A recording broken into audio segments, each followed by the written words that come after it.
Hi, this is Stephanie Miller from The Stephanie Miller Show. Please enjoy this exclusive clip from my show on Political Voices Network.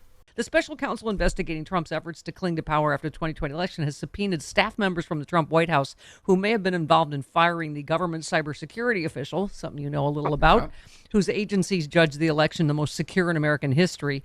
The team, led by Jack Smith, has been asking witnesses about the events surrounding the firing of Christopher Krebs, who was Trump's top cybersecurity official during the 2020 election. Krebs' assessment the election was secure was at odds, of course, with Trump's assertions that it was a fraud. It's funny, just when you think, like you said, I feel like, ooh, is it espionage week? Is it obstruction and document case arrest week? But, January 6th investigation is also ramping up. This is a new angle we should all be paying attention to.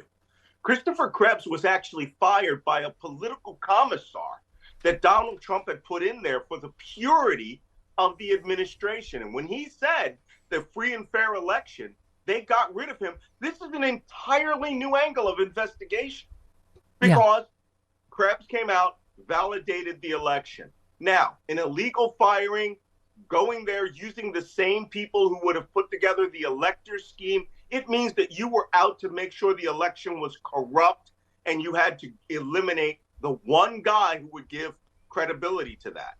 And that was after Bill Barr kept his mouth shut too, which, is pretty amazing. Yes. So I think this is those things you need to dog ear this particular note, because this is what we would call an interesting intelligence indicator that maybe this investigation is broader than we think. Mm-hmm.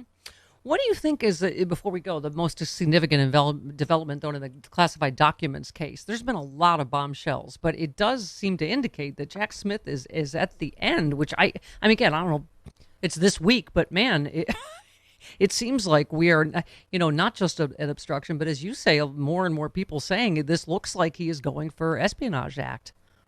And if he does, there's one guy that I think we all need to be watching very, very carefully. You hear almost nothing about him. I want to know whether he flipped.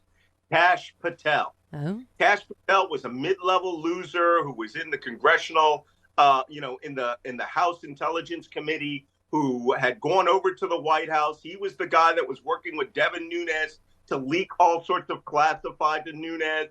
And then Donald Trump promoted him to the Undersecretary of Defense for Intelligence for about a month and a half before January 6th. And this guy was the person who was handling these documents with Trump. He's the guy, remember I've said this before, someone had to sign the documents out of the safe and then give those documents to the president.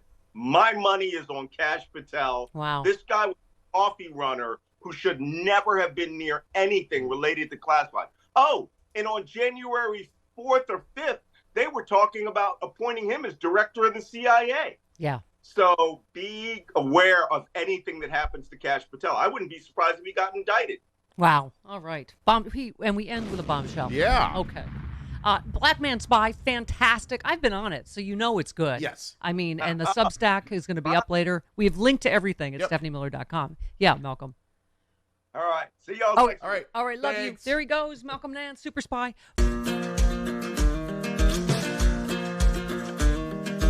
Republicans say they won't cut Social Security, Medicare, or Medicaid. But can honest, hard-working middle-class Americans really believe what these politicians say?